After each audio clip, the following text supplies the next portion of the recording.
Hi ವಿದ್ಯಾರ್ಥಿಗಳೇ, ಎಲ್ಲರಿಗೂ ನಮಸ್ಕಾರಗಳು. ನಾನು ಕೃಷ್ಣ ನಾಯ್ಕ್, ರಾಜ್ಯಶಾಸ್ತ್ರ ಸಹಾಯಕ ಪ್ರಾಧ್ಯಾಪಕರು, ಸರ್ಕಾರಿ ಪ್ರಥಮ ದರ್ಜೆ ಕಾಲೇಜು, ಕುಮಟಾ, ಉತ್ತರ ಕನ್ನಡ ಜಿಲ್ಲೆ. ವಿದ್ಯಾರ್ಥಿಗಳೇ, ಇವತ್ತಿನ ಈ ಒಂದು ತರಗತಿಯಲ್ಲಿ ನಾವು ಈ ಭಯೋತ್ಪಾದನೆಗೆ ಕಾರಣಗಳು ಏನು, ರೀಸನ್ಸ್ ಫಾರ್ ಟೆರರಿಸಮ್, ಅಂದರೆ ಕಳೆದ ತರಗತಿಯಲ್ಲಿ ನಾವು ಭಯೋತ್ಪಾದನೆಯ ಬಗ್ಗೆ ನಾವು ಸಾಕಷ್ಟು ಚರ್ಚೆಯನ್ನು ಮಾಡಿದ್ವಿ.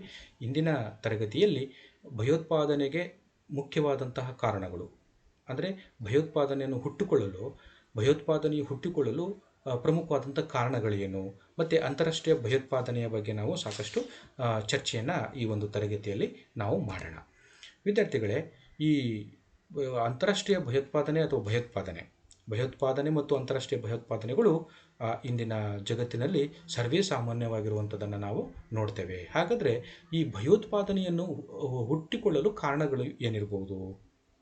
ಅಂದರೆ ಯಾವುದೇ ಒಂದು ವಿಷಯ ಅಥವಾ ಜಗತ್ತಿನಲ್ಲಿ ಯಾವುದೇ ಒಂದು ಹೋರಾಟ ಆಗಲಿ ಅಥವಾ ಯಾವುದೇ ಒಂದು ಘಟನೆಗಳು ಆದರೂ ಕೂಡ ಅದಕ್ಕೆ ಒಂದು ರೀತಿಯ ಕಾರಣಗಳು ಇದ್ದೇ ಇರ್ತವೆ. ಅದಕ್ಕೆ ಪ್ರೇರಣೆ ನೀಡುವಂಥ ಕಾರಣಗಳು ಇರಲೇಬೇಕು. ಅದೇ ರೀತಿಯಲ್ಲಿ ಭಯೋತ್ಪಾದನೆ ಮತ್ತು ಅಂತಾರಾಷ್ಟ್ರೀಯ ಭಯೋತ್ಪಾದನೆ ಹುಟ್ಟುಕೊಳ್ಳಲು ಕೂಡ ಕೆಲವು ಕಾರಣಗಳು ಇರಲೇಬೇಕಾಗತ್ತೆ. ಆ ಕಾರಣಗಳು ಏನೇನಿರ್ಬೋದು ಎಂಬುದರ ಬಗ್ಗೆ ನಾವು ಈ ಒಂದು ತರಗತಿಯಲ್ಲಿ ಒಂದೊಂದಾಗಿ ಚರ್ಚೆಯನ್ನು ಮಾಡೋಣ. ಅಂದರೆ ಭಯೋತ್ಪಾದನೆಗೆ ಒಂದೊಂದು ದೇಶದಲ್ಲಿ ಒಂದೊಂದು ಕಾರಣ ಇರುತ್ತೆ. ಕೇವಲ ಭಾರತದಲ್ಲಿ ಭಯೋತ್ಪಾದನೆಗೆ ಒಂದು ಕಾರಣಗಳಿದ್ದರೆ, ಅಮೆರಿಕದಲ್ಲಿ ಭಯೋತ್ಪಾದನೆ ಹುಟ್ಕೊಳ್ಳೋಕ್ಕೂ ಇನ್ನೊಂದು ಕಾರಣ ಇರುತ್ತೆ, ಅಥವಾ ಪಾಕಿಸ್ತಾನದಲ್ಲಿ ಭಯೋತ್ಪಾದನೆ ಹುಟ್ಕೊಳ್ಳೋಕ್ಕೂ ಮತ್ತೊಂದು ಕಾರಣ ಇರುತ್ತೆ, ಅಥವಾ ಅದು ಬಿಟ್ಟರೆ ಅಫ್ಘಾನಿಸ್ತಾನದಲ್ಲಿ ಭಯೋತ್ಪಾದನೆ ಇರೋದಕ್ಕೆ ಅಲ್ಲಿ ಬೇರೆ ಬೇರೆ ಬೇರೆ ಕಾರಣಗಳು, ಅಲ್ಲಿನ ಪರಿಸರ, ಅಲ್ಲಿನ ವ್ಯವಸ್ಥೆ ಕಾರಣ ಆಗಿರುತ್ತೆ. ಅದೇ ರೀತಿಯಲ್ಲಿ ಭಯೋತ್ಪಾದನೆಗೆ ಇಂತಿಷ್ಟೇ ಇದೇ ಕಾರಣಗಳು ಇದೆ ಅಂತ ನಾವು ಸ್ಪಷ್ಟವಾಗಿ ಹೇಳೋಕ್ಕೆ ಸಾಧ್ಯ ಆಗೋದಿಲ್ಲ. ಆದರೆ ಆ ಭಯೋತ್ಪಾದನೆ ಹುಟ್ಟುಕೊಳ್ಳೋಕ್ಕೆ ಆಯಾ ದೇಶದಲ್ಲಿರುವಂತಹ ಏನು ಪ್ರಮುಖ ಅಂಶಗಳಿದ್ದಾವೋ, ಅಲ್ಲಿರುವಂತಹ ಕೆಲವು ಆಡಳಿತ ವ್ಯವಸ್ಥೆ, ರಾಜಕೀಯ ವ್ಯವಸ್ಥೆ, ಕಾನೂನು, ಇತರೆ ಅಂಶಗಳೇನಿರೋದು ಅವೆಲ್ಲವೂ ಕೂಡ ಅಲ್ಲಿ ಪ್ರಮುಖ ಕಾರಣಗಳಾಗಿರ್ತವೆ ಎಂಬ ವಿಚಾರವನ್ನು ನಾವು ತಿಳ್ಕೊಳ್ಬೇಕು. ಅಂದರೆ there is A cause for terrorism in one country, ಅಂದರೆ ಒಂದೊಂದು ರಾಷ್ಟ್ರದಲ್ಲಿ ಒಂದೊಂದು ರೀತಿಯ ಕಾರಣಗಳಿದ್ದಾವೆ ಅಂತ. ಆಧುನಿಕ ನಾಗರಿಕತೆಯ ಸ್ವರೂಪದಲ್ಲಿಯೇ ಭಯೋತ್ಪಾದನೆಯ ಮೂಲ ಕಾರಣ ಅಡಗಿರುವಂಥದ್ದನ್ನು ಅಲೆಕ್ಸಾಂಡರ್ ಮತ್ತು ಫಿಂಗರ್ ಅವರು ಗುರುತಿಸ್ತಾರೆ. Alexander Finger write in the book realism interdisciplinary ಪರ್ಸ್ಪೆಕ್ಟಿವ್ನಲ್ಲಿ ಅವ್ರು ಹೇಳ್ತಾರೆ, ಟೆರರಿಸಮ್ ಇಂಟರ್ ಡಿಸಿಪ್ಲಿನರಿ ಪರ್ಸ್ಪೆಕ್ಟಿವ್ನಲ್ಲಿ ಬರೆದಿರುವಂಥ ಪುಸ್ತಕ ಏನಿತ್ತು ಅದರಲ್ಲಿ ಹೇಳ್ತಾರೆ, ಅವರ ದೃಷ್ಟಿಯಲ್ಲಿ ಪಾಶ್ಚಾತ್ಯ ಜಗತ್ತಿನ ಆರ್ಥಿಕ ಮತ್ತು ರಾಜಕೀಯ ಸಂಕಷ್ಟಗಳ ಸಂಯೋಗ ಅಥವಾ ಘಟ್ಬಂಧ ಭಯೋತ್ಪಾದನೆ ಬೆಳೆಯಲು ಸ್ಫೂರ್ತಿ ನೀಡಿತ್ತು ಎಂಬ ವಿಚಾರವನ್ನು ಅವ್ರು ಹೇಳ್ತಾರೆ. ಭಯೋತ್ಪಾದನೆ ಮೊದಲು ಸಾಮಾನ್ಯವಾಗಿ ಮೃದು ಮತ್ತು ಶಾಂತಿಯುತ ರಾಜಕೀಯ ತಂತ್ರಗಳಿಗೆ ಪರ್ಯಾಯ ಮಾರ್ಗವಾಗಿ ಪ್ರಾರಂಭವಾಗುತ್ತದೆ. ಕಾಲ ಕಳೆದಂತೆ ಈ ಸಮೂಹಗಳು ವಾಸ್ತವತೆಯೊಂದಿಗೆ ಹೊಂದಾಣಿಕೆ ಮಾಡಿಕೊಂಡು ಸಮಾಜ ಸ್ಥಾಪಿತ ನಿಯಮಗಳಿಗೆ ಅನುಗುಣವಾಗಿ ನಡೆದುಕೊಳ್ಳಲು ಪ್ರಾರಂಭಿಸಿದಾಗ ಯುವ ತೀವ್ರವಾದಿ ಗುಂಪುಗಳು ಅವುಗಳ ಸ್ಥಾನವನ್ನು ಆಕ್ರಮಿಸಿಕೊಳ್ಳುತ್ತವೆ ಎಂಬ ವಿಚಾರವನ್ನು ಅಲೆಕ್ಸಾಂಡರ್ ಮತ್ತು ಫಿಂಗರ್ ಅವರು ಹೇಳುವಂಥದ್ದು. Alexander Finger write in the book Realism Interdisciplinary Perspective that the root cause of terrorism lies in the very nature of modern civilization. In his view, the combination of the economic and political hardships of the Western world or the rise of terrorism has inspired. Terrorism usually begins as an alternative to soft and peaceful political strategies. When these groups begin to align with reality and comply with the established norms of society, young extremist groups will take their place. ಅಂದರೆ ಇಲ್ಲಿ ಮಾನವ ಒಂದು ಸ್ವಭಾವ ಬಹಳ ಪ್ರಮುಖವಾದಂಥದ್ದು. ಅಂದರೆ ಭಯೋತ್ಪಾದನೆ ಹುಟ್ಟುಕೊಳ್ಳೋದಕ್ಕೆ ಮಾನವ ಸ್ವಭಾವ ಅನ್ನೋದು ಬಹಳ ಪ್ರಮುಖವಾಗಿರುತ್ತೆ. ಅದರಿಂದ ಭಯೋತ್ಪಾದನೆಗೆ ಕಾರಣಗಳು ಏನು ಅನ್ನೋದನ್ನು ನಾವು ಒಂದೊಂದಾಗಿ ನೋಡೋದಾದರೆ, ಒಂದನೇದು ಕಾರಣ ಮಾನವನ ಸ್ವಭಾವ ಅಥವಾ ಹ್ಯೂಮನ್ ನೇಚರ್. ರಾಜಕೀಯ, ಆರ್ಥಿಕ, ವ್ಯಕ್ತಿಗತ ಆಸೆಗಳು ಕಮರಿದಾಗ, ಸಾಧು ಮಾರ್ಗಗಳಿಂದ ಅವುಗಳನ್ನು ಸಾಧಿಸಲು ಸಾಧ್ಯವಾಗದಿದ್ದಾಗ ಯಾವುದಾದರೊಂದು ಸಂಘಟನೆಯೊಂದಿಗೆ ಸೇರಿ ಸಫಲತೆಗೆ ಪ್ರಯತ್ನಿಸುವುದು ಮಾನವನ ಸ್ವಾಭಾವಿಕವಾದಂಥ ಗುಣ. ಅಂದರೆ ಆ ಮಾನವ ತನ್ನ ಒಂದು ಸ್ವಭಾವ ಏನಿದೆಯೋ ಅದು ಸಾಧು ಸ್ವಭಾವದಿಂದ ಅಥವಾ ಒಳ್ಳೆಯ ಒಂದು ಮನೋಭಾವನೆಯಿಂದ ಶಾಂತಿಯುತವಾದಂಥ ಹೋರಾಟದ ಮೂಲಕ ತಾನು ಅಂದ್ಕೊಂಡಿದ್ದಂತಹ ಒಂದು ಕಾರ್ಯವನ್ನು ಸಾಧಿಸುವುದಕ್ಕೆ ಸಾಧ್ಯವಾಗುವುದಿಲ್ಲವೋ ಆ ಸಂದರ್ಭದಲ್ಲಿ ತಾನು ಈ ಸಾಧು ಮಾರ್ಗವನ್ನು ಬಿಟ್ಟು ಯಾವುದಾದ್ರೂ ಒಂದು ಸಂಘಟನೆ ಜೊತೆ ಸೇರಿಕೊಂಡು ಅದರ ಮೂಲಕ ಅವನು ಹಿಂಸಾತ್ಮಕವಾಗಿ ಹೋರಾಟವನ್ನು ಮಾಡಿ ತನ್ನ ಉದ್ದೇಶ ಸಾಧನೆ ಮಾಡಿಕೊಳ್ಬೇಕು ಎಂಬ ಮನೋಭಾವನೆಯನ್ನು ಮನುಷ್ಯ ಹೊಂದಿರುವಂಥದ್ದು ಸ್ವಾಭಾವಿಕವಾಗಿಯೇ ಇರುವಂಥದ್ದು. When the political, economic and personal desires are inadequate, they cannot be achieved by the means of the sadhu. It is human nature to strive for success with any organization. Number 2, reasons for terrorism. Number 2, historical reasons. When a nation has been historically wronged for a long period of time, it will fall into terrorism. The advanced countries of the US, Japan and Western Europe enjoyed prolonged economic prosperity after World War II. In turn, there was political stability, but the student protests that emerged after the 1960s, the protest of the workers, the pro-black power protests against the Vietnam War undermined this political stability. The economic reversion that followed the oil price rise in 1973 threatened the physical prosperity of Western nations. ಅಂದರೆ ಐತಿಹಾಸಿಕ ಕಾರಣಗಳ ಬಗ್ಗೆ ನಾವು ನೋಡೋಕೆ ಹೋದರೆ, ಒಂದು ಜನಾಂಗಕ್ಕೆ ಐತಿಹಾಸಿಕವಾಗಿ ಅಂದರೆ ಬಹು ದೀರ್ಘಕಾಲದವರೆಗೆ ಅನ್ಯಾಯಕ್ಕೊಳಗಾದಾಗ ಭಯೋತ್ಪಾದನೆಗೆ ಇಳಿಯುವಂತಹ ಒಂದು ಅವಕಾಶ ಇರುತ್ತಲ್ಲಿ. ಅಮೆರಿಕ, ಜಪಾನ್ ಹಾಗೂ ಪಾಶ್ಚಾತ್ಯ ಯುರೋಪಿಯನ್ ಮುಂದುವರೆದ ದೇಶಗಳು ದ್ವಿತೀಯ ಮಹಾಯುದ್ಧದ ನಂತರ ಸುದೀರ್ಘವಾದಂಥ ಆರ್ಥಿಕ ಅಭಿವೃದ್ಧಿಯನ್ನು ಅನುಭವಿಸಿದವು. ಇದಕ್ಕೆ ಅನುರೂಪವಾಗಿ ಅಲ್ಲಿ ರಾಜಕೀಯ ಸ್ಥಿರತೆ ಇತ್ತು. ಆದರೆ 1960ರ ನಂತರ ಹುಟ್ಟಿದ ವಿದ್ಯಾರ್ಥಿ ಆಂದೋಲನಗಳು, ಕಾರ್ಮಿಕರ ಪ್ರತಿಭಟನೆ, ವಿಯೆಟ್ನಾಂ ಯುದ್ಧ ವಿರೋಧಿಸುವ ಬ್ಲ್ಯಾಕ್ ಪವರ್ ಪರ ಆಂದೋಲನಗಳು ಈ ರಾಜಕೀಯ ಸ್ಥಿರತೆಯನ್ನು ಹಾಳು ಮಾಡಿದವು ಅಂತ ತಿಳ್ಕೊಬೋದು. 1973ರಲ್ಲಿ ತೈಲ ಬೆಲೆಯ ಮಿತಿ ಮೀರಿದ ಏರಿಕೆಯನ್ನು ಹಿಂಬಾಲಿಸಿದ ಆರ್ಥಿಕ ಹಿನ್ನಡೆ, ಅಂದರೆ ಎಕನಾಮಿಕ್ ರಿಸೆಷನ್ ಅಂತ ಏನು ಹೇಳ್ತೀವಿ, ಅದು ಪಾಶ್ಚಾತ್ಯ ರಾಷ್ಟ್ರಗಳ ಬೌದ್ಧಿಕ ಸಮೃದ್ಧಿಗೆ ಬೆದರಿಕೆಯೊಡ್ಡಿತ್ತು. ಇದರಿಂದಾಗಿ ಸಾಮಾಜಿಕವಾಗಿ, ಜನಾಂಗೀಯವಾಗಿ ಭಿನ್ನವಾದ ವಿವಿಧ ಅಸಂತೃಪ್ತ ಸಮೂಹಗಳು ಐಶ್ವರ್ಯಶಾಲಿ ಸಮಾಜಕ್ಕೆ ವಿರುದ್ಧವಾದಂತಹ ವಿಚಾರಗಳನ್ನು ಬೆಳೆಸಿಕೊಂಡವೆಂದು ಡೇವಿಡ್ ಹೋಪ್ ಪಾಶ್ಚಾತ್ಯ ರಾಷ್ಟ್ರಗಳಲ್ಲಿ ಭಯೋತ್ಪಾದನೆ ಬೆಳೆಯಲು ಪೂರಕವಾದ ಐತಿಹಾಸಿಕ ಕಾರಣಗಳನ್ನು ವಿವರಿಸ್ತಾ ಹೇಳ್ತಾರೆ. ಆಮೇಲೆ ಈ ಐತಿಹಾಸಿಕ ಕಾರಣಗಳಲ್ಲಿ ಬಹಳ ಪ್ರಮುಖವಾಗಿ ಇನ್ನೂ ಹೇಳಬೇಕು ಅಂದರೆ, ಅವರ ದೃಷ್ಟಿಯಲ್ಲಿ, ಪಾಶ್ಚಿಮಾತ್ಯರ ದೃಷ್ಟಿಯಲ್ಲಿ ಸಮಾಜದಲ್ಲಿ ಹೆಚ್ಚು ಸವಲತ್ತು ಪಡೆದ ಮಾರ್ಗಗಳು ಅತಿ ಹೆಚ್ಚಿನ ಸಂಖ್ಯೆಯಲ್ಲಿ ಭಯೋತ್ಪಾದಕ ಸಮೂಹಗಳನ್ನು ಸೃಷ್ಟಿಸುವಂಥದ್ದು ಕಂಡುಬರುತ್ತೆ ಅಂತ. ಭಾರತದ ಪಶ್ಚಿಮ ಬಂಗಾಳದ ಡಾರ್ಜಿಲಿಂಗ್ ಜಿಲ್ಲೆಯ ನಕ್ಸಲ್ಬರಿಯಲ್ಲಿ ಜನ್ಮ ತಳೆದಂಥ ನಕ್ಸಲೈಟ್ ಚಳವಳಿ ಜಮೀನ್ದಾರಿ ವರ್ಗಗಳ ದಬ್ಬಾಳಿಕೆ, ಮಿತಿಮೀರಿದ ಸವಲತ್ತುಗಳಿಗೆ ಪ್ರತಿಕ್ರಿಯೆಯಾಗಿ ಹೊರಹೊಮ್ಮಿದ್ದನ್ನು ನಾವು ನೋಡ್ತೇವೆ. ಮಿತಿಮೀರಿದ ಸವಲತ್ತುಗಳಿಗೆ ಪ್ರತಿಕ್ರಿಯೆಯಾಗಿ ಅವರು ಹೋರಾಟವನ್ನು ಮಾಡಿದರು. ಬಹುಸಂಖ್ಯಾತ ರೈತಾಪಿ ವರ್ಗ ಸವಲತ್ತುಗಳಿಂದ ವಂಚಿತರಾಗಿದ್ದವು ಎಂಬ ಭಾವನೆ ಅವರಲ್ಲಿತ್ತು. ಈ ಒಂದು ಹೋರಾಟವು ಒಂದು ನಂತರದಲ್ಲಿ ದೊಡ್ಡ ಮಟ್ಟದಲ್ಲಿ ಬೆಳೆದಿರುವಂಥದ್ದನ್ನು ನೋಡ್ತೇವೆ. ಇದೊಂದು ಊಳಿಗಮಾನ್ಯ ವ್ಯವಸ್ಥೆಯ ಕೆಡಕು ಮತ್ತು ಹುಳುಕುಗಳನ್ನು ವಿರೋಧಿಸಲೆಂದು ಹುಟ್ಟು ಬಂದ ಒಂದು ಭಯೋತ್ಪಾದಕ ಆಂದೋಲನ ಅಂತಲೇ ನಾವು ಹೇಳ್ಬೋದು. ಜೊತೆಗೆ ಪಂಜಾಬ್ ಮತ್ತು ಕಾಶ್ಮೀರಗಳಲ್ಲಿ ಧರ್ಮವನ್ನು ಆಧರಿಸಿ ಪ್ರತ್ಯೇಕ ರಾಷ್ಟ್ರ ಸ್ಥಾಪಿಸಬೇಕೆಂಬ ವಿಚಾರಗಳಿಂದ ಭಯೋತ್ಪಾದನೆ ಹುಟ್ಟಿ ಬಂದಿರುವಂಥದ್ದನ್ನು ನೋಡ್ತೇವೆ. ಕೆಲ ದೇಶಗಳಲ್ಲಿ ಸಮಾಜದ ವ್ಯವಸ್ಥೆಯಿಂದ ಭ್ರಮನಿರಸನಗೊಂಡಂಥ ಯುವಕರು ತಮ್ಮ ಪಾಲಕರಿಂದ ನಿರ್ಮಿಸಲ್ಪಟ್ಟ ಆ ವ್ಯವಸ್ಥೆಯನ್ನು ತಿರಸ್ಕರಿಸಲು ಭಯೋತ್ಪಾದನೆಯನ್ನು ಹೊರಹಾಕಿರುವಂಥದ್ದನ್ನು ನಾವು ನೋಡ್ತೇವೆ. ಇದು ಐತಿಹಾಸಿಕವಾದಂಥ ಕಾರಣ ಅಂತಲೇ ಹೇಳ್ಬೋದು. ಆಮೇಲೆ ಮೂರನೇದು ಕಾರಣ, ಭಯೋತ್ಪಾದನೆಗೆ ಕಾರಣಗಳು ಮೂರನೇದು ಅನ್ಯಾಯ ಹಾಗೂ ಅಸಮಾನತೆ, ಅಂದರೆ injustice and inequality. Any kind of injustice done to a nation results in acts of racist terrorism as some areas grow up feeling we have been neglected by those who rule, growing up in states like Nagaland. ಒಂದು ಜನಾಂಗಕ್ಕೆ ಯಾವುದೇ ರೀತಿಯ ಅನ್ಯಾಯವಾದರೆ ಅದರಿಂದ ನೊಂದ ಜನಾಂಗ ಭಯೋತ್ಪಾದಕ ಕೃತ್ಯಗಳಲ್ಲಿ ತೊಡಗುತ್ತವೆ ಎಂಬ ವಿಚಾರ ನಾವು ತಿಳ್ಕೊಳ್ತೀವಿ. ನಾವು ಆಳುವವರಿಂದ ನಿರ್ಲಕ್ಷಿಸಲ್ಪಟ್ಟಿದ್ದೇವೆ ಎಂಬ ಭಾವನೆಯನ್ನು ಕೆಲವು ಪ್ರದೇಶಗಳಲ್ಲಿ ಜನರು ಬೆಳೆಸ್ಕೊಳ್ತಾ ಹೋಗ್ತಾರೆ. ಇದರ ಮೂಲಕ ನಾವು ಅವ್ರು ಏನು ಮಾಡ್ತಾರೆ ಅಂತಂದರೆ, ತಮಗೆ ತಾವು ಇನ್ನು ಈ ಒಂದು ಪ್ರದೇಶದಲ್ಲಿ ಆಡಳಿತಗಾರರಿಂದ ಆಳ್ವಿಕೆ ಮಾಡ್ತಾ ಇರೋರು ಜನರು ಏನಿರ್ತಾರೋ ಅವರಿಂದ ನಾವು ನಿರ್ಲಕ್ಷ್ಯಕ್ಕೊಳಪಡ್ತಿದ್ದೇವೆ, ನಮಗೆ ಯಾವುದೇ ರೀತಿಯ ಸವಲತ್ತುಗಳು ಸಿಗ್ತಾ ಇಲ್ಲ ಎಂಬ ಭಾವನೆ ಬೆಳೆದು ನಂತರದಲ್ಲಿ ಅವರ ವಿರುದ್ಧವಾಗಿ ಹಿಂಸಾತ್ಮಕ ಹೋರಾಟ ಮಾಡುವಂಥದ್ದು ಕೂಡ ಬರುತ್ತೆ ಎಂಬ ವಿಚಾರವನ್ನು ನಾವು ತಿಳ್ಕೊಳ್ಬೋದು. ನಾಗಾಲ್ಯಾಂಡ್ನಂತಹ ರಾಜ್ಯಗಳಲ್ಲಿ ಇಂತಹ ವಿಚಾರಗಳು ಬಂದಿರುವಂಥದ್ದನ್ನು ಕೂಡ ನಾವು ನೋಡ್ತೇವೆ. ಜೊತೆಗೆ ಆಮೇಲೆ ನಾಲ್ಕನೇ ಒಂದು ಕಾರಣ ಏನಂತಂದರೆ ಮೈಗ್ರೆಂಟ್ ರೇಸ್, ವಲಸೆ ಬಂದ ಜನಾಂಗ ಅಂತ ಹೇಳ್ತೀವಿ. Migrant race, immigrants destroy social unity and create heterogeneous, complex, and multifaceted societies. Immigrant groups seeking to preserve their individuality without resorting to compatibility in host societies are increasing the social gap between the nation's original residents. Since the original inhabitants were denied the opportunities, power, and status confined to the immigrant race, minority groups into terrorist groups. ವಲಸೆ ಬಂದ ಜನ ಸಾಮಾಜಿಕ ಏಕತೆಯನ್ನು ನಾಶ ಮಾಡಿ ವೈವಿಧ್ಯಮಯವಾಗಿ ಸಂಕೀರ್ಣ ಮತ್ತು ಬಹುರೂಪಿ ಸಮಾಜಗಳನ್ನು ಸೃಷ್ಟಿಸ್ತವೆ ಎಂಬ ವಿಚಾರವನ್ನು ನಾವು ತಿಳ್ಕೊಳ್ಬೇಕಾಗತ್ತೆ. ಯಾಕೆಂದರೆ ಅವರು ಬೇರೆ ಬೇರೆ ದೇಶದಿಂದ ವಲಸೆ ಬಂದಂಥ ಜನ ಒಂದು ದೇಶದಲ್ಲಿ ನೆಲೆಸ್ಕೊಂಡು ತನ್ನ ಜನಸಂಖ್ಯೆಯನ್ನು ಹೆಚ್ಚು ಮಾಡಿಕೊಂಡು ಆ ಒಂದು ಪರಿಸರದಲ್ಲಿ ಸಮಾಜದಲ್ಲಿರುವಂತಹ ಜನರ ಮೇಲೆ ದಬ್ಬಾಳಿಕೆಯನ್ನು ಮಾಡುವಂತಹ, ಅವರ ಆಸ್ತಿ ಭೂಮಿ ಎಲ್ಲವನ್ನು ಕಿತ್ತುಕೊಳ್ಳುವಂತಹ ಒಂದು ಅವಕಾಶ ಇರೋದರಿಂದ ಅಲ್ಲೇನಾಗುತ್ತೆ, ಅವರ ವಿರುದ್ಧವಾಗಿ ಹೋರಾಟ ಮಾಡುವಂತಹ ಒಂದು ಗುಂಪು ಕೂಡ ನಿರ್ಮಾಣ ಆಗತ್ತೆ ಎಂಬ ವಿಚಾರ ನಾವು ತಿಳ್ಕೋಬೇಕು.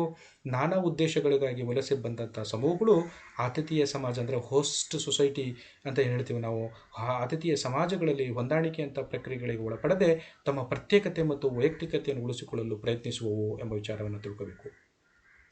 ರಾಷ್ಟ್ರದ ಮೂಲ ನಿವಾಸಿಗಳ ನಡುವೆ ಸಾಮಾಜಿಕ ಅಂತರ ಹೆಚ್ಚುತ್ತಾ ಹೋಗುತ್ತದೆ.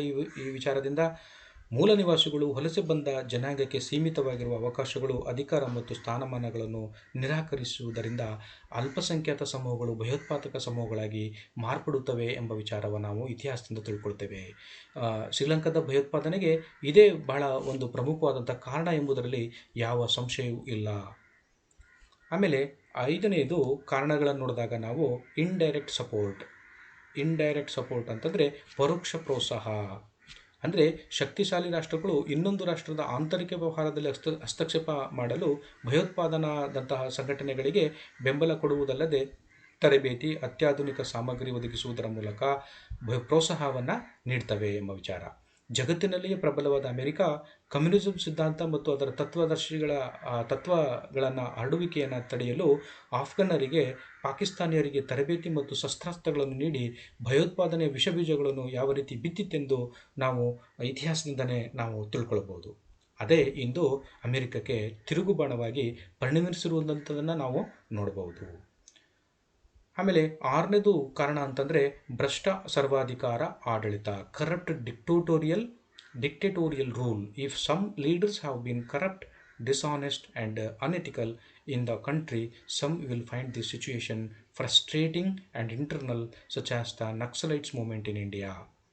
ಭ್ರಷ್ಟ ಸರ್ವಾಧಿಕಾರ ಆಡಳಿತ ದೇಶದಲ್ಲಿ ಭ್ರಷ್ಟ, ಅಪ್ರಾಮಾಣಿಕ, ಅನೀತಿಯುತ ಆಡಳಿತವನ್ನು ಕೆಲವು ನಾಯಕರು ನಡೆಸಿದರೆ ಕೆಲವರು ಈ ಪರಿಸ್ಥಿತಿಯನ್ನು ಕಂಡು ಹತಾಶರಾಗಿ ಆಂತರಿಕವಾಗಿ ಕೃತ್ಯಗಳಲ್ಲಿ ತೊಡಗುವಂಥದ್ದನ್ನು ನೋಡ್ತೇವೆ.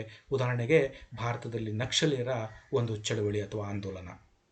ಆಮೇಲೆ 7ನೇದು ಕಾರಣವನ್ನು ನೋಡಿದಾಗ ಅದರಲ್ಲಿ ಬರುವಂಥದ್ದು ಸ್ವಾತಂತ್ರ್ಯಕ್ಕೆ ಧಕ್ಕೆ ಬಂದಾಗ ಅಥವಾ ಅನ್ಯಾಯವಾದಾಗ. ದ್ವಿತೀಯ ಮಹಾಯುದ್ಧದ ನಂತರ ಅನೇಕ ರಾಷ್ಟ್ರಗಳಿಗೆ ಸ್ವಾತಂತ್ರ್ಯ ದೊರಕಿದರೂ ಪ್ಯಾಲೆಸ್ತೈನ್ನಂತಹ ಸಹರಾ ಇತ್ಯಾದಿ ದೇಶಗಳಿಗೆ ಸ್ವಾತಂತ್ರ್ಯ ಸಿಗಲಿಲ್ಲ. PLO ಅಂದರೆ ಪ್ಯಾಲೆಸ್ತೈನ್ ಲಿಬರೇಷನ್ ಆರ್ಗನೈಸೇಷನ್ ಅಂತ ಸಂಸ್ಥೆ ಏನಿದೆಯೋ ಸ್ವಾತಂತ್ರ್ಯಕ್ಕಾಗಿ ಹೋರಾಟ ಮಾಡುವ ದೃಷ್ಟಿಯಿಂದ ಭಯೋತ್ಪಾದನಾ ಕೃತ್ಯಗಳಲ್ಲಿ ತೊಡಗಿರುವಂಥದ್ದನ್ನು ನಾವು ಈಗಲೂ ಕೂಡ ನೋಡ್ತೇವೆ. When independence is jeopardised are unfair. Many countries gained independence after World War II, but the countries of the Palestinian and Sahara etc. are not independent. The organization engaged in acts of terrorism with a view to fighting for independence. 8ನೇ ಕಾರಣವನ್ನು ನೋಡಿದಾಗ ಮತ ಧರ್ಮಗಳು ಇಲ್ಲಿ ಬಹಳ ಪ್ರಮುಖವಾಗಿರುತ್ತವೆ ಎಂಬ ವಿಚಾರ. ಭಯೋತ್ಪಾದನೆ ಮತ್ತು ಮತಧರ್ಮಗಳ ನಡುವೆ ನಿಕಟ ಸಂಬಂಧ ಮತ್ತು ನೇರ ಸಂಬಂಧವಿರುವಂತೆ ಕಂಡುಬರುತ್ತದೆ. ಅಮೆರಿಕದ ವಿಶ್ವ ವ್ಯಾಪಾರ ಕೇಂದ್ರದ ಮೇಲೆ ದಾಳಿ ಮಾಡಿದಂಥ ಭಯೋತ್ಪಾದಕರು ತಮ್ಮ ಪವಿತ್ರ ಗ್ರಂಥದಲ್ಲಿ ಬರುವ ಅಲ್ ತ್ವಾಬಾ ಮತ್ತು ಅನ್ಫಾಲ್ ಎಂಬ 2 ಅಧ್ಯಾಯಗಳಿಂದ ಅಲ್ಲದೆ ಸ್ವರ್ಗದ ಸುಂದರ ಕಲ್ಪನೆಯಿಂದ ಪ್ರೇರಣೆ ಪಡೆಯುವಂತೆ ಕಾಣುತ್ತದೆ ಎಂಬ ವಿಚಾರವನ್ನು 33 ವರ್ಷದ ಮಹಮ್ಮದ್ ಅಟ್ಟಾ ವಿಶ್ವ ವ್ಯಾಪಾರ ಕೇಂದ್ರಕ್ಕೆ ಅಪಹೃತ ವಿಮಾನವನ್ನು ಅಪ್ಪಳಿಸಿ ಆತ್ಮಾಹುತಿ ಮಾಡಿಕೊಂಡ ಭಯೋತ್ಪಾದಕ ಹೇಳಿದ್ದನ್ನು ನಾವು ನೋಡ್ತೇವೆ. ಅವನು ತನ್ನ ಅನುಯಾಯಿಗಳಿಗೆ ನೀಡಬೇಕೆಂದು ಸಿದ್ಧಪಡಿಸಿದ 4 ಪುಟಗಳ ಅರೇಬಿಕ್ ಭಾಷೆಯ ಹಸ್ತಪ್ರತಿ ಧರ್ಮಗ್ರಂಥ ಜನರಿಗೆ ಭಯೋತ್ಪಾದಕರಿಗೆ ಯಾವ ರೀತಿ ಸ್ಫೂರ್ತಿಯನ್ನು ನೀಡಬಲ್ಲದು ಎಂಬುದಕ್ಕೆ ಸ್ಪಷ್ಟ ನಿದರ್ಶನ ಒದಗಿಸುವಂಥದ್ದು. ಜಗತ್ತಿನ ಬಹಳಷ್ಟು ಧರ್ಮಗಳು ಜನಾಂಗೀಯ ಹತ್ಯೆಗೆ ಬೆಂಬಲ ನೀಡಿಲ್ಲ. ಎಲ್ಲ ಧರ್ಮಗ್ರಂಥಗಳು ನ್ಯಾಯ, ಅಹಿಂಸೆ, ಪ್ರೀತಿ, ಅನುಕಂಪ, ದಯೆ ಮುಂತಾದವುಗಳನ್ನು ಪ್ರತಿಪಾದಿಸಿವೆ. ಆದರೆ ಈ ಎಲ್ಲ ಧರ್ಮಗಳ ಅನುಯಾಯಿಗಳು ತಮ್ಮ ಧರ್ಮವನ್ನು ಸರಿಯಾಗಿ ತಿಳಿದುಕೊಂಡಿಲ್ಲದಿರುವುದೇ ಇದಕ್ಕೆ ಬಹಳ ಪ್ರಮುಖವಾದಂಥ ಕಾರಣ. ಏಕೆಂದರೆ ಜಗತ್ತಿನಲ್ಲಿರುವಂಥ ಯಾವುದೇ ಧರ್ಮವು ಹಿಂಸೆಯನ್ನು ಪ್ರತಿಪಾದನೆ ಮಾಡೋದಿಲ್ಲ, ಭಯೋತ್ಪಾದನೆಯನ್ನು ಪ್ರತಿಪಾದನೆ ಮಾಡೋದಿಲ್ಲ, ಮನುಷ್ಯರನ್ನು ಕೊಲ್ಲುವುದರ ಬಗ್ಗೆ ಅದು ಪ್ರಯತ್ನ ಮಾಡೋದಿಲ್ಲ ಅಥವಾ ಬೋಧಿಸುವುದಿಲ್ಲ. ಜಗತ್ತಿನಲ್ಲಿ ಹುಟ್ಟಿಕೊಂಡಿರುವಂಥ ಧರ್ಮಗಳು ಯಾವತ್ತೂ ಕೂಡ ಮನುಷ್ಯನ ಒಂದು ಉತ್ತಮ ಜೀವನವನ್ನು ರೂಪಿಸುವುದಕ್ಕಾಗಿಯೇ ಅದು ಬೋಧನೆಯನ್ನು ಮಾಡುವಂಥದ್ದು ಎಂಬ ವಿಚಾರವನ್ನು ನಾವು ತಿಳ್ಕೊಳ್ಬೇಕು. ಆದರೆ ಧರ್ಮದಿಂದ ಪ್ರೇರೇಪವಾಗಿರುವಂತಹ ವ್ಯಕ್ತಿಗಳು ತಮ್ಮ ಧರ್ಮದಲ್ಲಿರುವಂತಹ ಏನು ವಿಚಾರಗಳಿದಾವೋ ಅದನ್ನು ಸರಿಯಾಗಿ ಅರ್ಥ ಮಾಡಿಕೊಳ್ಳದೆ ತಮ್ಮ ಒಂದು ಉದ್ದೇಶ ಸಾಧನೆಗಾಗಿ, ತಮ್ಮ ಒಂದು ಇಷ್ಟವನ್ನು ಈಡೇರಿಸಿಕೊಳ್ಳೋದಕ್ಕಾಗಿ ಧರ್ಮಗಳನ್ನು ದುರುಪಯೋಗಪಡಿಸಿಕೊಂಡು ಅದನ್ನು ತನ್ನ ಒಂದು ಉದ್ದೇಶಕ್ಕಾಗಿ ಬಳಸ್ಕೊಳ್ತಿರುವಂಥದ್ದನ್ನು ನಾವು ನೋಡ್ತೇವೆ. Vote and religions. There is a close and direct relationship between terrorism and creed. The terrorists who attacked the World Trade Center in the US appear to be inspired by the two chapters in their holy scriptures, Al-Tawbah and Anfal, as well as the beautiful idea of heaven. 33-year-old Mohammed Atta is a terrorist who crashed his plane into the World Trade Center. Therefore, he prepared to give to his followers international relationship. The words in the Arabic language are well illustrated. Religions do not support genocide, such as justice, non-violence, love, pity, etc., which can inspire many terrorists around the world. All religions are asserted, but followers of all these religions. 9ನೇ ಒಂದು ಕಾರಣವನ್ನು ನೋಡಿದಾಗ ಭಯೋತ್ಪಾದನೆಗೆ ಕುಮ್ಮಕ್ಕು ನೀಡುವಂತಹ ಅಥವಾ ಪ್ರೇರಣೆ ನೀಡುವಂಥ ಕಾರಣಗಳಲ್ಲಿ ಇದು ವಿಜ್ಞಾನ ಮತ್ತು ತಂತ್ರಜ್ಞಾನದ ಬೆಳವಣಿಗೆಯೂ ಕೂಡ ಬಹಳ ಪಾತ್ರವನ್ನು ವಹಿಸಿರುವಂಥದ್ರ ಬಗ್ಗೆ ನಾವು ನೋಡ್ತೇವೆ. ತಾಂತ್ರಿಕ ಕ್ಷೇತ್ರದಲ್ಲಾದಂತಹ ಅದ್ಭುತ ಬೆಳವಣಿಗೆ ಕೂಡ ಭಯೋತ್ಪಾದನೆಗೆ ಸಹಾಯಕವಾಗಿರುವಂಥದ್ದು. ಸಂಪರ್ಕ ಸಾಧನಗಳು, ದೂರ ನಿಯಂತ್ರಿತ ಸ್ಫೋಟಕ ಸಾಧನಗಳು ಭಯೋತ್ಪಾದಕರಿಗೆ ಅತ್ಯಂತ ಕ್ಷಿಪ್ರವಾಗಿ ವಿನಾಶಕಾರಿ ಕೃತ್ಯಗಳಲ್ಲಿ ತೊಡಗಲು ಸಹಾಯಕಾರಿಯಾಗಿರುವಂಥದ್ದು. ರಾಯಭಾರಿ ಕಚೇರಿ ಹಾಳು ಮಾಡುವಂಥದ್ದು, ವಿಮಾನಾಪಹರಣ ಮಾಡುವಂಥದ್ದು, ವಿಶ್ವದ ನಾಯಕರ ಹತ್ಯೆ ಮಾಡುವಂಥದ್ದು, ಇವೇ ಮುಂತಾದ ಕೃತ್ಯಗಳು, ವಿಧ್ವಂಸ ಕೃತ್ಯಗಳಿಗೆ ಇತ್ಯಾದಿಗಳಿಗೆ ಇವರು ಬಳಸ್ಕೊಳ್ಳೋದನ್ನು ನಾವು ನೋಡ್ತೇವೆ. ಜೊತೆಗೆ ಇತ್ತೀಚೆಗೆ ಏನಾಗಿದೆ ಅಂತಂದರೆ ನಾವು ಸುಸೈಡ್ ಬಾಂಬರ್, ಪ್ಲಾಸ್ಟಿಕ್ ಬಾಂಬ್ಸ್ ಇವನ್ನೆಲ್ಲನೂ ಕೂಡ ನಾವು ನೋಡ್ತೇವೆ. ಪ್ಲಾಸ್ಟಿಕ್ ಬಾಂಬ್ಗಳನ್ನು ಪಾರ್ಸಲ್ ಮೂಲಕ ಕಳಿಸಿ ಅಂಚೆ ಕಚೇರಿಗಳನ್ನು ನಾಶ ಮಾಡಲು ಸಾಧ್ಯವಾಗಿರುವಂಥದ್ದು ನೋಡ್ತೇವೆ. ಈಗಾಗಲೇ ಭಯೋತ್ಪಾದಕರು ಸುಧಾರಿತ ದೂರ ನಿಯಂತ್ರಕ ಸ್ಫೋಟಕ ಸಾಧನಗಳನ್ನು, ಸ್ಪಿಂಜರ್ ಕ್ಷಿಪಣಿಗಳು ಮತ್ತು ಸಂಪರ್ಕ ಉಪಕರಣಗಳನ್ನು ಉಪಯೋಗಿಸುತ್ತಿರುವಂಥದ್ದನ್ನು ನಾವು ನೋಡ್ತೇವೆ. ಕ್ಷಣಾರ್ಧದಲ್ಲೇ ಲಕ್ಷಗಟ್ಟಲೆ ಜನರನ್ನು ಕೊಲ್ಲಬಲ್ಲಂಥ ಅಣ್ವಸ್ತ್ರಗಳು, ರಾಸಾಯನಿಕ ಅಸ್ತ್ರಗಳು, ನಿಧಾನವಾಗಿ ಕೊಲ್ಲುವಂಥ ಜೈವಿಕ ಅಸ್ತ್ರಗಳೇನಾದರೂ ಅವರ ಕೈ ಸೇರಿದರೆ ಉಂಟಾಗುವ ಪರಿಣಾಮಗಳನ್ನು ಊಹಿಸಲು ಅಸಾಧ್ಯವಾಗುವಂಥದ್ದನ್ನು ನೋಡ್ತೇವೆ. ಅಮೆರಿಕ ಮತ್ತು ಇತರ ಪಾಶ್ಚಾತ್ಯ ದೇಶಗಳಲ್ಲಿ ಇದೀಗ ವ್ಯಾಪಿಸುತ್ತಿರುವಂತಹ ಅಂಥ್ರಾಕ್ಸ್ ರೋಗದ ಹಿಂದೆ ಭಯೋತ್ಪಾದಕರ ಕೈವಾಡ ಇದೆ ಅಂತ ನಾವು ತಿಳ್ಕೊಳ್ಬೋದು. ಏಕೆಂದರೆ ಅಮೆರಿಕದಲ್ಲಿ ಹಿಂದೆ ಅಂಥ್ರಾಕ್ಸ್ ರೋಗದ ಒಂದು ಹರಡುವಿಕೆ ಬಹಳ ಒಂದು ದೊಡ್ಡ ಅಲ್ಲೋಲಕಲ್ಲೋಲವನ್ನೇ ಉಂಟು ಮಾಡಿತ್ತು.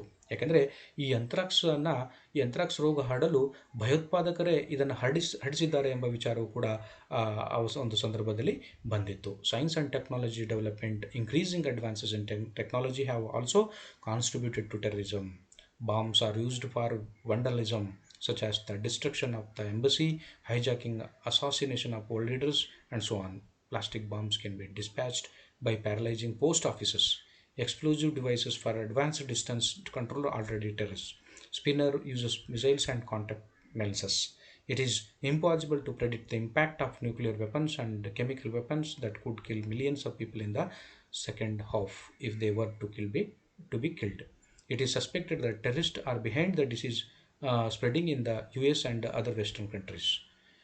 ಅದರಲ್ಲೂ ಕೂಡ 1969ರಿಂದ 1975 ಅವಧಿಯಲ್ಲಿ 40ಕ್ಕೂ ಹೆಚ್ಚು ದೇಶಗಳು ಭಯೋತ್ಪಾದಕ ಚಟುವಟಿಕೆಗಳಲ್ಲಿ ತೊಡಗಿಕೊಂಡಿವೆ ಎಂಬ ವಿಚಾರವನ್ನು ತಿಳ್ಕೊಳ್ಬೋದು. ಒಸಾಮಾ ಬಿನ್ ಲಾಡೆನ್ ಭಯೋತ್ಪಾದಕ ಸಂಘಟನೆ ಅಲ್-ಖೈದಾ ಇಂದು ಸುಮಾರು 60 ದೇಶಗಳನ್ನು, ಅಂದರೆ ಅದು ಅಲ್-ಖೈದಾ ಇದು ಅಮೆರಿಕದ WTO ಸೆಂಟರ್ ಆ ದಾಳಿ ಅಥವಾ ಪೆಂಟಗನ್ ಮೇಲೆ ದಾಳಿ ಮಾಡುವುದಕ್ಕಿಂತ ಮುಂಚೆ ಈ ಒಸಾಮಾ ಬಿನ್ ಲಾಡೆನ್ನ ಭಯೋತ್ಪಾದನಾ ಸಂಘಟನೆಯಾದಂತಹ ಆಲ್ ಖೈದಾ ಏನಿತ್ತೋ ಅದು ಸುಮಾರು 60 ದೇಶಗಳಲ್ಲಿ ಅದರ ಒಂದು ಸಂಘಟನೆಯ ಬೇರು ವ್ಯಾಪಿಸಿತ್ತು ಎಂಬ ವಿಚಾರವನ್ನು ಎಲ್ಲರಿಗೂ ಗಾಬರಿ ಹುಟ್ಟಿಸುವಂಥದ್ದು. ಆದರೆ 2001ರಲ್ಲಿ ಆದಂತಹ ಅಮೆರಿಕದ ಏನು ಅಮೆರಿಕದ ಪೆಂಟಗಾನ್ ಮತ್ತು ಏನು ಈ WTO ಸೆಂಟರ್ ಅಂತ ಹೇಳ್ತೀವಿ ನಾವು, ಅದರ ಮೇಲೆ ದಾಳಿ ಆದ ನಂತರದಲ್ಲಿ ಆವಾಗ ಈ ಭಯೋತ್ಪಾದನೆ ಸಂಘಟನೆಯ ವಿರುದ್ಧವಾಗಿ ಒಸಾಮಾ ಬಿನ್ ಲಾಡೆನ್ ವಿರುದ್ಧವಾಗಿ ಅಮೆರಿಕ ಒಂದು ರೀತಿಯ ದೊಡ್ಡ ಮಟ್ಟದ ದಾಳಿಯನ್ನು ಅಫ್ಘಾನಿಸ್ತಾನದ ಮೇಲೆ ಮಾಡಿ ನಂತರದಲ್ಲಿ ಬಿನ್ ಲಾಡೆನ್ನನ್ನು ಪಾಕಿಸ್ತಾನದ ಅಬೋಟಾಬಾದ್ನಲ್ಲಿದ್ದಂತಹ ಸಂದರ್ಭದಲ್ಲಿ ಅವನನ್ನು ಅಲ್ಲಿ ಅಮೆರಿಕದ ಸೀಲ್ ಕಮಾಂಡೋ ಪಡೆಗಳು ಅವನನ್ನು ಕೊಂದು ನಂತರದಲ್ಲಿ ಈ ಒಂದು ಸಂಘಟನೆ ಈಗ ಒಂದು ತನ್ನ ಅಸ್ತಿತ್ವವನ್ನು ಕಳ್ಕೊಂಡಿದೆ ಎಂಬ ವಿಚಾರವನ್ನು ನಾವು ತಿಳ್ಕೊಳ್ಬಹುದು. ಜೊತೆಗೆ ಇಂದು Bharat, America, Japan, Canada, Spain, Sri Lanka, Italy, Israel, Iraq, Russia, Germany, Portugal, Latin America ಮುಂತಾದ ದೇಶಗಳಲ್ಲಿ ಈ ಭಯೋತ್ಪಾದನೆಯ ಒಂದು ಕಬಂಧ ಬಾವು ಬೀರಿರುವಂಥದ್ದನ್ನು ನೋಡ್ತೇವೆ. ಭಾರತದಲ್ಲಂತೂ 1989ರ ನಂತರದಲ್ಲಿ ಕಾಶ್ಮೀರದಲ್ಲಿ ಭಯೋತ್ಪಾದನಾ ಚಟುವಟಿಕೆಗಳು ಪ್ರಾರಂಭ ಆದ ನಂತರದಲ್ಲಿ ಭಾರತವು ಭಯೋತ್ಪಾದನೆಗೆ ನಲುಗಿರುವಂತಹ, ಭಯೋತ್ಪಾದನೆಯಿಂದ ಸಾಕಷ್ಟು ಸಾವು ನೋವು ಅನುಭವಿಸಿರುವಂತಹ ರಾಷ್ಟ್ರಗಳಲ್ಲಿ ಭಾರತವು ಕೂಡ ಒಂದಾಗಿದೆ. ಇದು ಸಂಪೂರ್ಣವಾಗಿ ಪಾಕಿಸ್ತಾನ ಪ್ರೇರಿತವಾದಂಥ ಭಯೋತ್ಪಾದನೆ ಆಗಿರುವಂಥದ್ದು.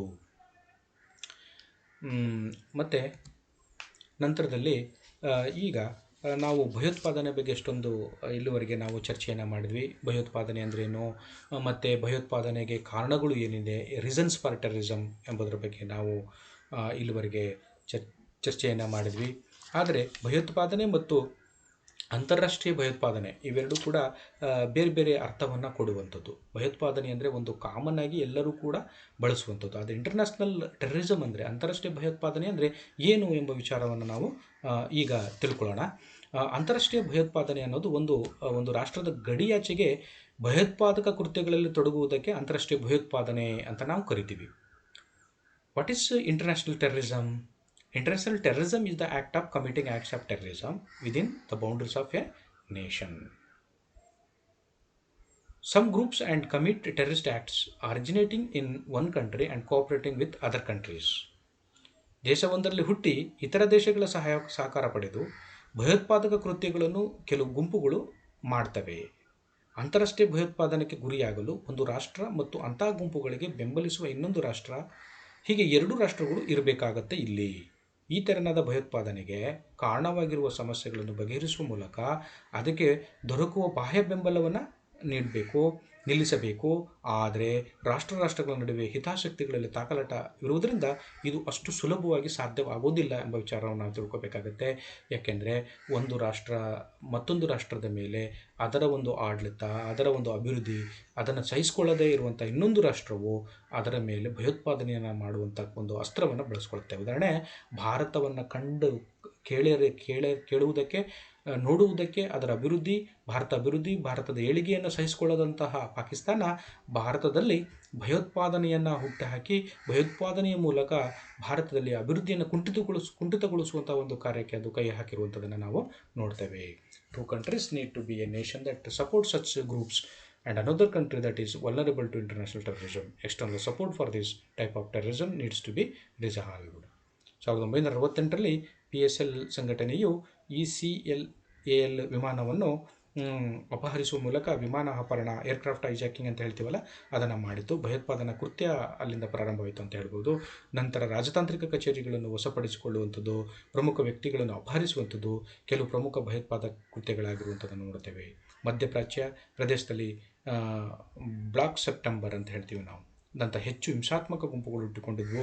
ಮ್ಯೂನಿಚ್ ಒಲಿಂಪಿಕ್ಸ್ನಲ್ಲಿ ಭಯೋತ್ಪಾದನೆಯ ದಾಳಿ, ಇಸ್ರೇಲ್ ಸ್ಪರ್ಧಾಳುಗಳು ಅದರಲ್ಲಿ ಮತ್ತು ಅವರ ದೇಶದ ಕೆಲವು ಭಯೋತ್ಪಾದಕರನ್ನು ಅಂದರೆ ಇಸ್ರೇಲಿ ಸ್ಪರ್ಧಾಳುಗಳನ್ನು ಬಲಿ ತೆಗೆದುಕೊಂಡಿರುವಂಥದ್ದನ್ನು ನಾವು ನೋಡ್ತೇವೆ.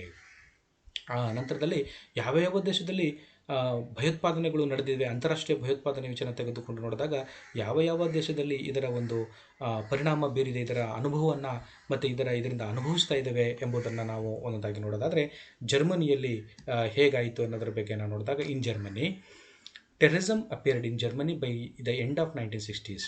She did not tolerate women's rights and educational reforms, engaged in acts of terrorism. Marx Lenin was influenced by principles terrorist groups such as the Red Army faction revolutionary shell have taken over. ನಾವು ಜರ್ಮನಿಯಲ್ಲಿ 1960ರ ಕೊನೆಯ ವೇಳೆಗೆ ಭಯೋತ್ಪಾದನೆಯನ್ನು ನೋಡ್ತೇವೆ. ಪಶ್ಚಿಮ ಜರ್ಮನಿಯ ಸಹಕಾರದ ನೀತಿಗಳಿಂದ ರೋಸಿ ಹೋದಂಥ ವಿದ್ಯಾರ್ಥಿಗಳು ಹಿಂಸಾಚಾರದಲ್ಲಿ ತೊಡಗುತ್ತಾರೆ. ದಕ್ಷಿಣ ಜರ್ಮನಿಯು ಪಾಶ್ಚಿಮಾತ್ಯರ ಕೈಗೊಂಬೆಯಾಗಿದ್ದುದನ್ನು ಇವರು ಇಷ್ಟಪಡಿಸಲಿಲ್ಲ, ಸಹಿಸಲಿಲ್ಲ.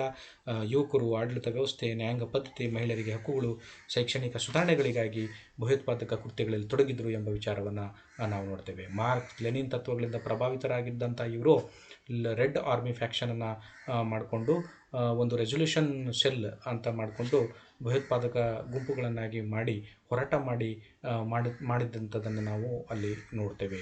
ನಂತರದಲ್ಲಿ ಇಟಲಿಯಲ್ಲಿ ಯಾವ ರೀತಿ ಇತ್ತು ಎಂಬುದನ್ನು ನೋಡಿದಾಗ ಕೃಷಿ ಹಾಗೂ ಉದ್ದಿಮೆ ರಂಗದಲ್ಲಿ ಅಸಮತೋಲನ ಪರಿಣಾಮಕಾರಿ ಆರ್ಥಿಕ ಸ್ಥಿತಿ ಹದಗೆಟ್ಟಿತಲ್ಲಿ ನಿರುದ್ಯೋಗ, ಬೆಲೆ ಏರಿಕೆ, ಜನರಲ್ಲಿ ಅತೃಪ್ತಿ ಮೂಡಿದವು.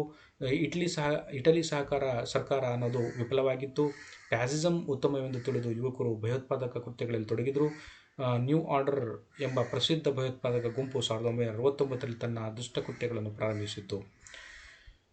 ಮತ್ತು black order, Mussolini action squad, armed revolutionary squad, left wing terrorist line ಎಂಬ ಕೂಲಿಕಾರರ ಚಳುವಳಿಗಳಿಗೆ ಇವು ಬೆಂಬಲ ನೀಡಿರುವಂಥದ್ದನ್ನು ನಾವು ನೋಡ್ತೀವಿ ಇಟಲಿಯಲ್ಲಿ.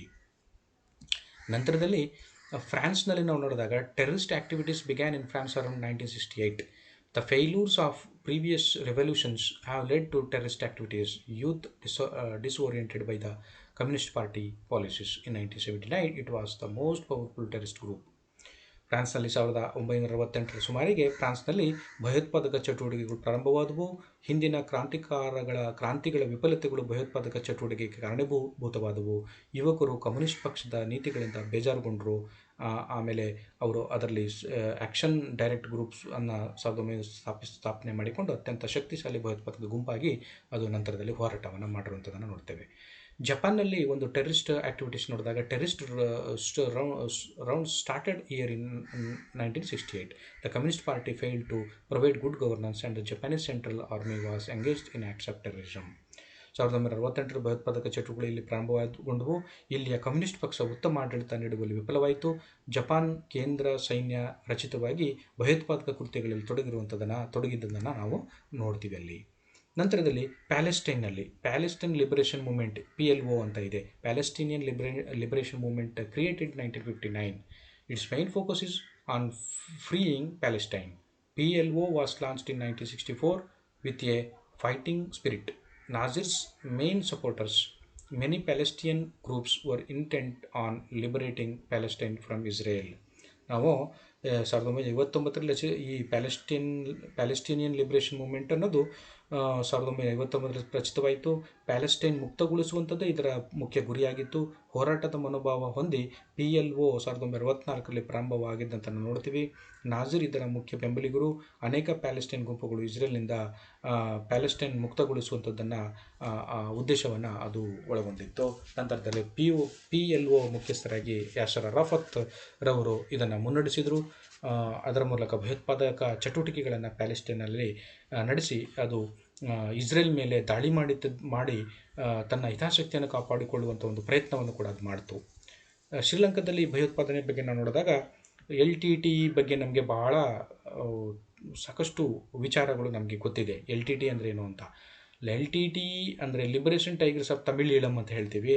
ಫೇಮಸ್ ಒಂದು ನೊಟೋರಿಯಸ್ ಟೆರರಿಸ್ಟ್ ಗ್ರೂಪ್ ಅದು. ಇಟ್ಸ್ ಲೀಡರ್ ಈಸ್ ವೇಲುಪಿಲ್ಲೈ ಪ್ರಭಾಕರನ್ ಅದರ ಮುಖ್ಯಸ್ಥ. The group is fighting for independent Tamil Nadu state, Tamil Eelam state. ಅದು ಏನು ಮಾಡ್ತಿತ್ತು ಅಂದರೆ ಶ್ರೀಲಂಕಾದ ಉತ್ತರದಲ್ಲಿರುವಂಥ ಜಾಫ್ನಾ ಐಲ್ಯಾಂಡ್ ಏನಿದೆಯೋ ಇದರಲ್ಲಿ ತಮಿಳ್ ಭಾಷಿಕರು ಎತ್ನಿಕ್ ಗ್ರೂಪ್ಸ್ ಏನಿತ್ತು ಅವರ ಸಂಖ್ಯೆ ಜಾಸ್ತಿ ಇತ್ತು. ಅವರಿಗಾಗಿಯೇ ಒಂದು ಸಪ್ರೇಟ್ ಅಥವಾ ಪ್ರತ್ಯೇಕವಾದಂತಹ ತಮಿಳು ದೇಶವನ್ನು ಸ್ಥಾಪನೆ ಮಾಡಿಕೊಳ್ಳುವಂಥ ಒಂದು ಉದ್ದೇಶ ಇಟ್ಟುಕೊಂಡು LTTE ಎಂಬ ಸಂಸ್ಥೆಯನ್ನು ಸ್ಥಾಪನೆ ಮಾಡಿಕೊಂಡು ಪ್ರಭಾಕರನ್ ಈ ಶ್ರೀಲಂಕಾ ಸರ್ಕಾರದ ಸೈನಿಕರ ವಿರುದ್ಧವಾಗಿ ದಶಕಗಳ ಕಾಲ ಹೋರಾಟ ಮಾಡಿರುವಂಥದ್ದನ್ನು ನೋಡ್ತೇವೆ. It argues that Tamils are the only group that can protect the interests of the Tamils. A lot of innocent Muslims and Tamils have been killed. There will always be no fighting between the Sri Lankan army and the LTTE. ಯಾಕೆಂದರೆ ಈ ಒಂದು ಯುದ್ಧದಲ್ಲಿ ಸಾವಿರಾರು ಲಕ್ಷಾಂತರ ಜನರು ಸತ್ತಿರುವಂಥದ್ದನ್ನು ನಾವು ನೋಡ್ತೇವೆ, ಇತಿಹಾಸದಲ್ಲಿ ನಾವು ನೋಡ್ತೇವೆ.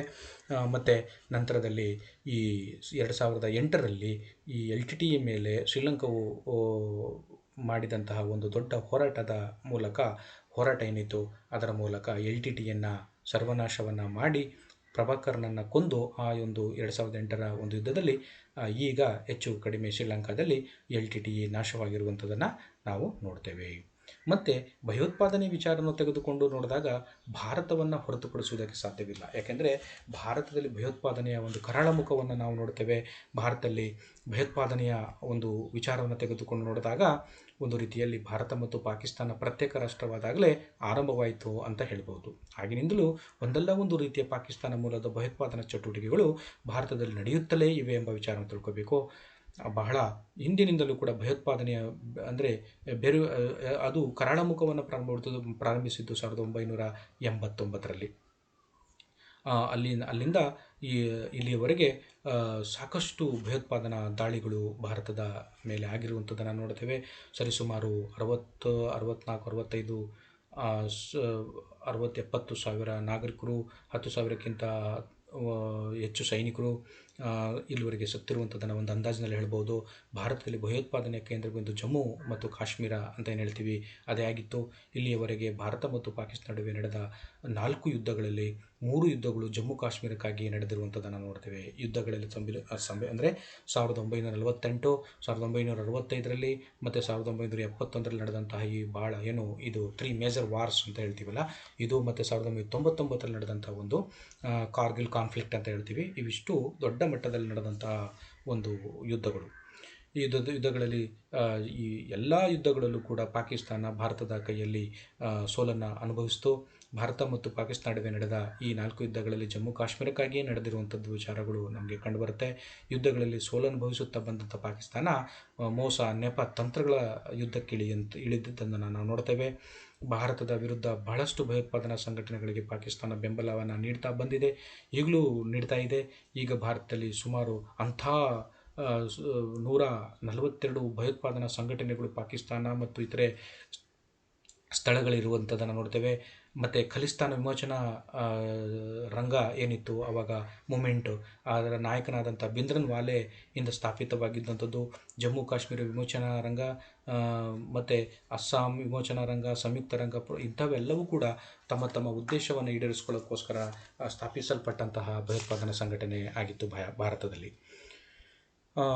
ಇದು terrorism in a way India and Pakistan can be said to have started as separate nations. ಅಂದರೆ ಯಾವಾಗ ಭಾರತ ಮತ್ತು ಪಾಕಿಸ್ತಾನ ಬೇರೆ ಆಯಿತೋ ಅಲ್ಲಿಂದನೇ ಈ ಭಯೋತ್ಪಾದನಾ ಚಟುವಟಿಕೆಗಳು ಪ್ರಾರಂಭ ಆಯಿತು ಅಂತಲೇ ಹೇಳಬಹುದು. ಜೊತೆಗೆ ಕಾಶ್ಮೀರದಲ್ಲಿ ಭಯೋತ್ಪಾದನೆ ಅನ್ನೋದು ಆ ಸಂದರ್ಭದಲ್ಲಿ ಬಹಳ ಬೇರೂಡಿತ್ತು.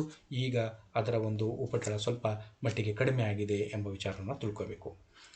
ಯಾಕೆಂದರೆ ಕೇಂದ್ರ ಸರ್ಕಾರ ಒಂದು ಬಿಗಿಯಾದ ಕ್ರಮವನ್ನು ತೆಗೆದುಕೊಂಡಿರೋದ್ರ ಮೂಲಕ ಜಮ್ಮು ಮತ್ತು ಕಾಶ್ಮೀರವನ್ನು ಏನು ಹಿಂದೆ 370 ಅದು ಜಮ್ಮು ಮತ್ತು ಕಾಶ್ಮೀರಕ್ಕೆ ಪ್ರತ್ಯೇಕವಾದಂಥ ಸ್ಥಾನಮಾನವನ್ನು ಕೊಟ್ಟಿತ್ತಲ್ಲ 370ಯನ್ನು ರದ್ದುಪಡಿಸೋದ್ರ ಮೂಲಕ ಭಾರತದ ಅವಿಭಾಜ್ಯ ಅಂಗವನ್ನಾಗಿ ಮಾಡಿಕೊಂಡು ಅದನ್ನು ಕೇಂದ್ರಾಡಳಿತ ಪ್ರದೇಶವನ್ನು ಮಾಡಿಕೊಂಡು ಅದಕ್ಕೆ ರಕ್ಷಣೆಯನ್ನು ಕೊಡುವಂಥ ಜವಾಬ್ದಾರಿಯನ್ನು ಕೇಂದ್ರ ಸಂಪೂರ್ಣವಾಗಿ ನಿರ್ವಹಿಸುತ್ತಾ ಇರೋದರಿಂದ ಜಮ್ಮು ಮತ್ತು ಕಾಶ್ಮೀರದಲ್ಲಿ ಭಯೋತ್ಪಾದನೆಯ ಉಪಟಳವನ್ನು ಕಡಿಮೆಗೊಳಿಸಿರುವಂಥದ್ದನ್ನು ನಾವು ನೋಡ್ತೇವೆ. ಮತ್ತು ಅಷ್ಟೇ ಅಲ್ಲದೆ ಡಿಸೆಂಬರ್ 13, 2001ರಂದು ಭಾರತದ ಸಂಸತ್ ಭವನದ ಮೇಲೆ ನಡೆದಂಥ ದಾಳಿ ಏನಿತ್ತು ಅಂತ ಈ ಭಯೋತ್ಪಾದನೆಗೆ ಪಾಕಿಸ್ತಾನವೇ ಪ್ರೇರೇಪಣೆ ನೀಡಿ ಅದನ್ನು ಮಾಡಿದ್ದನ್ನು ನಾವು ನೋಡ್ತೇವೆ. ಭಯೋತ್ಪಾದಕರೆಲ್ಲರೂ ಪಾಕಿಸ್ತಾನದ ಮೂಲದವರೇ ಆಗಿದ್ದು ಅದು ಇತರ ರಾಷ್ಟ್ರಗಳಿಗೂ ಮನವರಿಕೆ ಆಗಿರುವಂಥದ್ದನ್ನು ನಾವು ನೋಡ್ತೇವೆ. ಕಾಶ್ಮೀರ ಭಯೋತ್ಪಾದನೆ ಎಷ್ಟು ಭೀಕರ ಮತ್ತು ತೀವ್ರವಾಗಿತ್ತು ಅಂತಂದರೆ ಎಂಬುದನ್ನು ನಡೆಯುವಂಥ ಅಮಾಯಕರ ಕೊಲೆಗಳಿಂದ ನಾವು ಊಹಿಸಿಕೊಳ್ಬಹುದಾಗಿತ್ತು. ಮತ್ತು ಈಗಲೂ ಕೂಡ ಅಲ್ಲಲ್ಲಿ ಆವಾಗವಾಗ ಪೊಲೀಸರ ಮೇಲೆ, CRPF ಮೇಲೆ, ಆರ್ಮಿ ಮಿಲಿಟರಿ ಪರ್ಸ್ನೆಲ್ ಏನಿದ್ದಾರೋ ಅವರ ಮೇಲೆ ದಾಳಿ ಆಗ್ತಾ ಇರುವಂಥದ್ದನ್ನು ನಾವು ನೋಡ್ತೇವೆ. ಇವು ಭಾರತದಲ್ಲಿ ನಡೆದಂತಹ ಭಯೋತ್ಪಾದನಾ ಚಟುವಟಿಕೆಗಳು. ಇನ್ನೊಂದು ಕೊನೆಯದಾಗಿ ಈ ಇಂಡೋನೇಷ್ಯಾದಲ್ಲಿ ನಡೆದಂತಹ ಒಂದು ಭಯೋತ್ಪಾದನಾ ಚಟುವಟಿಕೆ ಬಗ್ಗೆ ನೋಡೋದಾದರೆ, Indonesia is the most Muslim country in the world. Bali known for it's beauty is A beautiful site.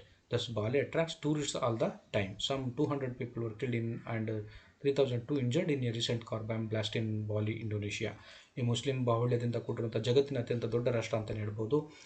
ಈ ದೇಶದಲ್ಲಿ ದ್ವೀಪ ರಾಷ್ಟ್ರವಾಗಿ ಇರುವಂಥದ್ದು ಬಾಲಿ. ಇದರ ಒಂದು ಇಂಡೋನೇಷ್ಯಾದ ಜಕಾರ್ತಾ ಏನಿದೆಯಲ್ಲ ಅದರ ನಂತರದಲ್ಲಿ ಬರುವಂಥದ್ದು ಬಾಲಿ. ತುಂಬ ಸೌಂದರ್ಯಕ್ಕೆ ಹೆಸರುವಾದಂಥ ಒಂದು ಪ್ರದೇಶ ಇದು. ಸೃಷ್ಟಿ ಸೌಂದರ್ಯಕ್ಕೆ ಹೆಸರಾದಂಥ ಬಾಲಿಯಲ್ಲಿ ಎತ್ತ ನೋಡಿದರೂ ಸೊಬಗಿನ ದೃಶ್ಯ. ಹೀಗಾಗಿ ಬಾಲಿ ಸಮಕಾಲ ಪ್ರವಾಸಿಗರನ್ನು ಆಕರ್ಷಿಸುವಂಥದ್ದು. ಹೀಗಿರುವಾಗ ಇಂಡೋನೇಷ್ಯಾದ ಬಾಲಿಯಲ್ಲಿ ಇತ್ತೀಚೆಗೆ ಕಾರ್ ಬಾಂಬ್ ಸ್ಫೋಟಗೊಂಡು ಸುಮಾರು 200 ಜನರು ಸತ್ತರಲ್ಲಿ ಸುಮಾರು 3,002 ಜನರು ಗಾಯಗೊಂಡರು ಎಂಬ ವಿಚಾರವನ್ನು ನಾವು ನೋಡ್ತೇವೆ. ಇವೆಲ್ಲವೂ ಕೂಡ ಈ ಭಯೋತ್ಪಾದನೆಯ ಒಂದು ಕರಾಳ ಮುಖ ಅಂತಲೇ ನಾವು ಹೇಳ್ಬೋದು. ಅಂದರೆ ಅಂತಾರಾಷ್ಟ್ರೀಯ ಭಯೋತ್ಪಾದನೆ ಅನ್ನೋದು ಈಗ ಹೆಚ್ಚು ಕಡಿಮೆ ಒಂದಲ್ಲ ಒಂದು ರಾಷ್ಟ್ರದ ಯಾವುದೇ ರಾಷ್ಟ್ರವನ್ನು ಅದು ಬಿಟ್ಟಿಲ್ಲ. ಒಂದಲ್ಲ ಒಂದು ರಾಷ್ಟ್ರದಲ್ಲಿ ಅದರ ಕರಾಳ ಬಾಹು ತನ್ನ ಕರಾಳ ಛಾಯೆಯನ್ನು ಅದು ಇಟ್ಟಿರುವುದನ್ನು, ಕರಾಳ ಛಾಯೆಯನ್ನು ನೀಡ್ತಿರುವಂಥದ್ದನ್ನು ನಾವು ಈಗಲೂ ಕೂಡ ನಾವು ನೋಡ್ತೇವೆ. ವಿದ್ಯಾರ್ಥಿಗಳೇ, ಇಲ್ಲಿಯವರೆಗೆ ನಾವು ಅಂತಾರಾಷ್ಟ್ರೀಯ ಸಂಬಂಧಗಳಲ್ಲಿ ಬಹಳ ಪ್ರಮುಖವಾಗಿ ಚರ್ಚಿಸಲ್ಪಡುವಂತಹ ಒಂದು ವಿಚಾರ ಭಯೋತ್ಪಾದನೆ ಮತ್ತು ಅಂತಾರಾಷ್ಟ್ರೀಯ ಭಯೋತ್ಪಾದನೆ. ಭಯೋತ್ಪಾದನೆ ಅಂದ್ರೇನು, ಅಂತಾರಾಷ್ಟ್ರೀಯ ಭಯೋತ್ಪಾದನೆ ಅಂದ್ರೇನು, ಭಯೋತ್ಪಾದನೆಗೆ ಕಾರಣಗಳು ಏನು ಎಂಬುದರ ಬಗ್ಗೆ ನಾವು ಇಲ್ಲಿವರೆಗೆ ಒಂದು ಸುದೀರ್ಘವಾದಂಥ ಒಂದು ಚರ್ಚೆಯನ್ನು ಮಾಡಿದ್ದೇವೆ. ನಿಮಗೆ ಭಯೋತ್ಪಾದನೆ ಬಗ್ಗೆ ಮತ್ತು ಅಂತಾರಾಷ್ಟ್ರೀಯ ಭಯೋತ್ಪಾದನೆ ಬಗ್ಗೆ ಇನ್ನೂ ಹೆಚ್ಚಿನ ಜ್ಞಾನ ಬೇಕು ಅಂತಂದರೆ ಕೆಲವು ಪರಾಮರ್ಶನ ಗ್ರಂಥಗಳಿದ್ದಾವೆ, ಅದನ್ನು ತೆಗೆದುಕೊಂಡು ನೀವು ಓದ್ಬೋದು. ಅದರಲ್ಲಿ ಪಾಮರ್ ಆ್ಯಂಡ್ ಪರ್ಕಿನ್ಸ್ ಬರೆದಿರುವಂಥ international relations in transition in the world community, Michael G Roskin Nicholas ಅವರು ಬರೆದಿರುವಂತಹ the new world of international relations, Peter Calvocoressi ಅವರು ಬರೆದಿರುವಂತಹ ವರ್ಲ್ಡ್ ಪಾಲಿಟಿಕ್ಸ್ 1945-2000, ವಿನಯ್ ಕುಮಾರ್ ಮಲ್ಹೋತ್ರಾ ಅವರು ಬರೆದಿರುವಂಥ ಇಂಟರ್ನ್ಯಾಷನಲ್ ರಿಲೇಷನ್ಸ್, ವಂದನಾ ವಿ ಬರೆದಿರುವಂಥ ಥಿಯರಿ ಆಫ್ ಇಂಟರ್ನ್ಯಾಷನಲ್ ರಿಲೇಷನ್ಸ್, ಮತ್ತು ಕನ್ನಡದಲ್ಲಾದರೆ ಮಾಲಿ ಮುದ್ದಣ ಬರೆದಿರುವಂಥ ಅಂತಾರಾಷ್ಟ್ರೀಯ ಸಂಬಂಧಗಳು, ಎಸ್ ಟಿ ರಾಮಕೃಷ್ಣ ಬರೆದಿರುವಂಥ ಅಂತಾರಾಷ್ಟ್ರೀಯ ಸಂಬಂಧಗಳು, ಜಿ ಟಿ ದೇವೇಗೌಡ ಬರೆದಿರುವಂಥ ಅಂತಾರಾಷ್ಟ್ರೀಯ ಸಂಬಂಧಗಳು, ಎನ್ ಬಿ ಪಾಟೀಲ ಮತ್ತು ಜಿ ಪಿ ಶೀಲವಂತರ ಅವರು ಬರೆದಿರುವಂಥ ಅಂತಾರಾಷ್ಟ್ರೀಯ ಸಂಬಂಧಗಳು ಮತ್ತು ಅಂತಾರಾಷ್ಟ್ರೀಯ ಸಂಸ್ಥೆಗಳು, ಮತ್ತು ಕೆ ಸುರೇಶ್ ಅವರು ಬರೆದಿರುವಂಥ ಅಂತಾರಾಷ್ಟ್ರೀಯ ಸಂಬಂಧಗಳು. ಈ ಪುಸ್ತಕಗಳನ್ನು ತೆಗೆದುಕೊಂಡು ನೀವು ಅಧ್ಯಯನ ಮಾಡಬಹುದು. ಎಲ್ಲರಿಗೂ ನಮಸ್ಕಾರಗಳು.